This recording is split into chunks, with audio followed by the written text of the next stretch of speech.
And your brain is the most powerful weapon. Your brain is the most powerful weapon in the world. Once you put away your phones and your computers and all that shit we have nowadays, that's great. We're up to date. Your brain is the only thing you have when you're going through depression, when you're going through hard times, when you're going through death, real life shit. You can't Google that shit, man. You're alone. You're alone. You may have a shrink you're going to, you may have a best friend you're going to, but there's 24 hours in a day when you're alone in this brain. And your brain is talking to you in all kinds of ways. And it wants to control you, pull you in different pockets. If you can't control your own brain, and your brain controls you, you got to tell your brain where you want to go and how you want to go and how you want to get there. You got to control it. If not, it's over.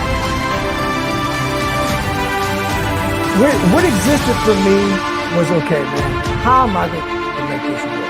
And all I knew back then was hard work. The only way anything gets accomplished. That's all I heard back in those days. You gotta work hard. You gotta work hard. I'm not getting I can't get this paragraph. I can't remember what the in this paragraph to pass this test to get in the military. Read again. Still not getting it. Read again. But if you're not getting it, write it out. And that's how I started learning. Okay, well, I gotta write out everything I do. And then write it out again. Write it out again. And that's what happened. I got it. I can't swim. Negative buoyant. Go back again. Can't swim. Go back again. Go back again. Go back again. I got it. My biggest advice to everybody is, like I said, you live in the external world. Everything is you gotta see it, touch it. It's external.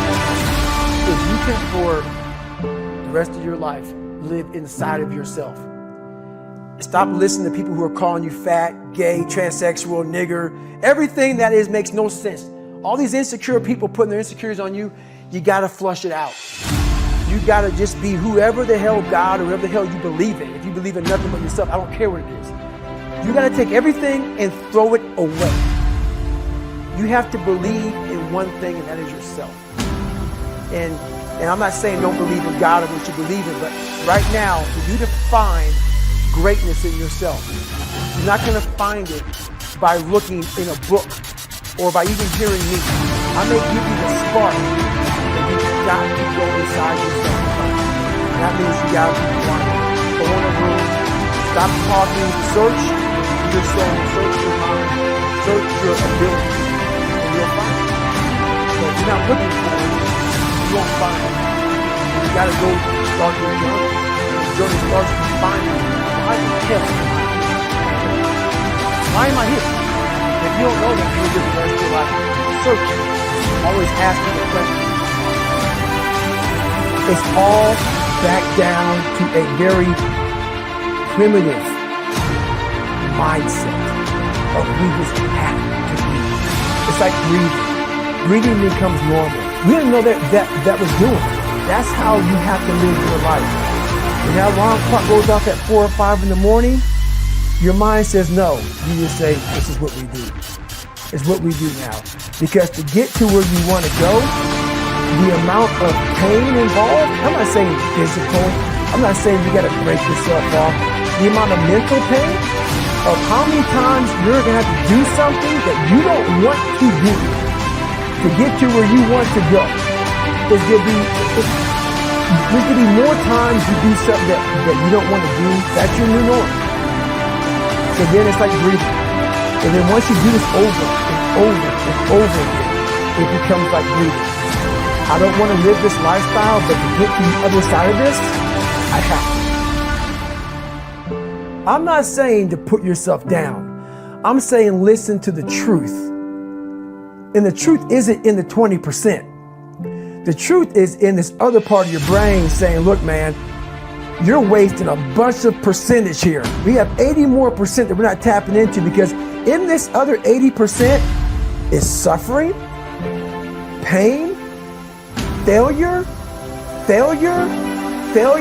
self-doubt, darkness, and then a whole bunch of light.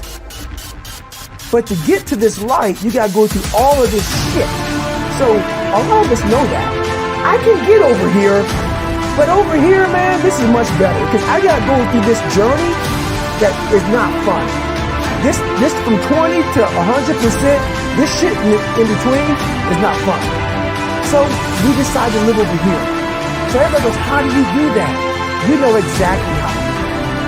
You know exactly. It's not a magic trick. There's nothing I talk about in that book that's a magic trick. It's all back down to a very primitive mindset of we just have to do. It's like breathing. Breathing becomes normal. Like we don't know that we're doing it. That's how you have to live your life. When that alarm clock goes off at 4 or 5 in the morning, your mind says no. You will say it's what we do now. Because to get to where you want to go, the amount of pain involved, I'm not saying physical, I'm not saying you got to break yourself off. The amount of mental pain of how many times you're going to have to do something that you don't want to do to get to where you want to go. There's going to be more times you do something that you don't want to do than you are going to do. And that's your new norm. So then it's like breathing. And then once you do this over and over and over again, it becomes like breathing. I don't want to live this lifestyle, but to get to the other side of this, I have to.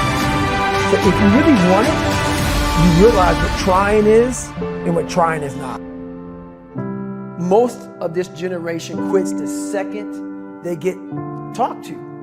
You did this wrong, or they get yelled at. It's so easy to be great nowadays because everybody else, most people are weak. This is a softened generation. So if you have any mental toughness, any ability, if you have any fraction of self-discipline, the ability to not want to do it but still do it.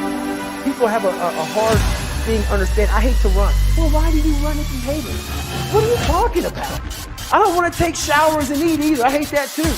That's life, man. It wasn't until I changed that mentality I became somebody. But if you can get through doing things that you hate to do, on the other side is greatness. That's what people don't think. By me running, I am callousing my mind. I'm not training for a race. I'm training for life. I'm training for the time when I get 2 o'clock in the morning call that my mom is dead or something happened tragic in life. I don't fall apart. I'm training my mind and my body and my spirit to fall apart so I can handle what life is going to throw at me. Because the life I've lived, it throws at me what's happening. And if you're not physically or mentally prepared for that, you're just going to come and you get to nobody. And that's why I talk about the warrior mentality. And that's why so many people are lost when I start talking. You have the right. You're lucky that you don't have to think like a warrior. You're very privileged. I chose this world to be a warrior. And I would choose to be in it to that world. But the mentality of the warrior is very different from the mentality. So to be a warrior, why people don't understand it, I'm glad you don't understand it. Merry Christmas, good on you. Because being a warrior takes a whole different mindset. Your mentality changes. I mean, that works. You accept it.